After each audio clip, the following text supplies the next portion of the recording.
فرعون نے حضرت موسیٰ علیہ السلام کو شکست دینے کے لیے 70,000 جادوگروں کو جمع کیا۔ ان جادوگروں نے حضرت موسیٰ علیہ السلام کا مقابلہ کیسے کیا اور حضرت موسیٰ علیہ السلام نے فرعون کے محل میں اس کی خدائی کے خلاف کیا دلیلیں پیش کی؟ آئیے جانتے ہیں قرآن و حدیث اور روایات کی روشنی میں۔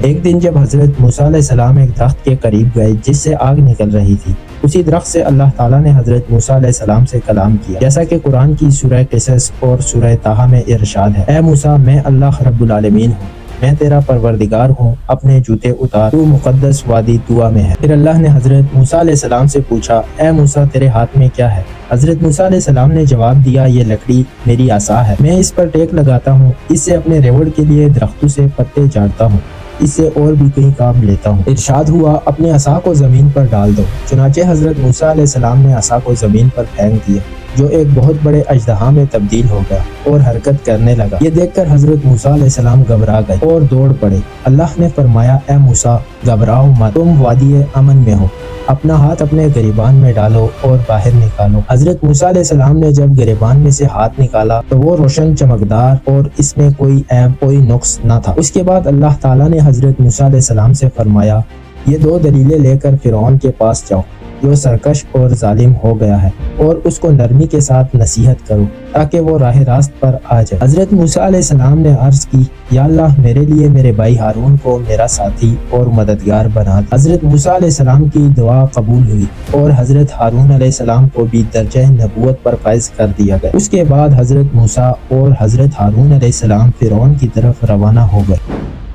اس دوران فرعون کو اس کے نجومیوں نے خبر دی کہ تیرے دربار میں 2 ایسے لوگ آنے والے ہیں جنہیں تیرے قصر تک پہنچنے میں نہ ہی تیرے محافظ حائل ہو سکیں گے اور نہ ہی دروازے، اور وہ ایک عجیب بات کہیں گے۔ فرعون نے پوچھا کہ وہ کیا کہیں گے؟ نجومیوں نے کہا کہ وہ تیری خدائی کا انکار کریں گے اور کہیں گے کہ ہمارا خدا وہ ہے جس نے ہمیں، فرعون اور پوری کائنات کو پیدا کیا۔ یہ سنتے ہی فرعون آگ بگولا ہو گیا۔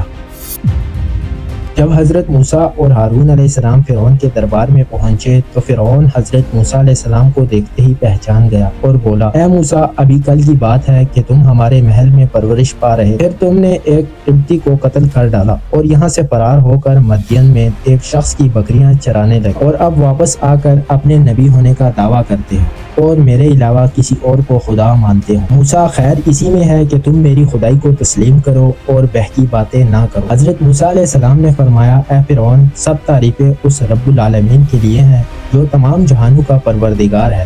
اس کے علاوہ جو کوئی بھی خدائی کا دعویٰ کرتا ہے وہ سخت گمراہی پر ہے، اس کا انجام اچھا نہیں اور وہ آخرکار برباد ہو کر رہے گا۔ تیری بھلائی اسی میں ہے کہ تو اللہ رب العالمین کی وحدانیت کا اقرار کرے اور بنی اسرائیل کو غلامی سے رہا کر دے اور ان پر ظلم کرنے سے باز رہے۔ جب فرعون نے حضرت موسیٰ علیہ السلام کی باتوں سے انکار کیا اور اپنی حد پار کرنے لگا تو حضرت موسیٰ علیہ السلام نے اللہ کے حکم پر اپنا عصا زمین پر ڈال دیا، جو ایک بہت بڑے اژدہا میں بدل گیا۔ اس کو دیکھتے ہی تمام لوگ باگ کھڑے ہوئے۔ جب فرعون نے اتنے بڑے اژدہا کو اپنی طرف آتے دیکھا تو حضرت موسیٰ علیہ السلام سے مدد کی درخواست کرنے لگا۔ حضرت موسیٰ علیہ السلام نے اللہ کے حکم پر عصا کو دوبارہ ہاتھ میں اٹھا لیا۔ اس کے بعد حضرت موسیٰ علیہ السلام نے اپنی نبوت کی دلیل میں روشن چمکدار ہاتھ اپنے گریبان سے نکالا اور فرمایا: اے فرعون، اگر تو میری ایک بات مان لے گا تو میں اللہ سے تیرے لیے 4 باتیں منوا لوں۔ فرعون نے پوچھا: تمہاری باتیں کیا ہیں؟ حضرت موسیٰ علیہ السلام نے فرمایا: میری بات یہ ہے کہ تو اللہ کی وحدانیت کا اقرار کرے اور اس کی عبادت میں سر جھکا دے، اور 4 باتیں جو تیرے لیے ہیں: نمبر 1، تجھے ہمیشہ کے لیے جوانی مل جائے گی۔ نمبر 2، ایسی بادشاہت ملے گی جسے کوئی چھین نہیں سکے گا۔ نمبر 3، تجھے ایسی صحت دی جائے گی جس کے قریب بیماری بھٹک نہ سکے گی۔ نمبر 4، تجھے جنت نصیب ہو جائے گی۔ فرعون نے کہا: میں تمہاری ان باتوں پر اہل رائے سے مشورہ کروں گا۔ اس کے بعد اس نے اپنی بیوی آسیہ سے اس بارے میں مشورہ کیا۔ اس نے کہا: کون سمجھدار ایسا ہوگا جو حضرت موسیٰ علیہ السلام کی بتائی ہوئے باتوں پر عمل نہ کرے اور روگردانی کرے۔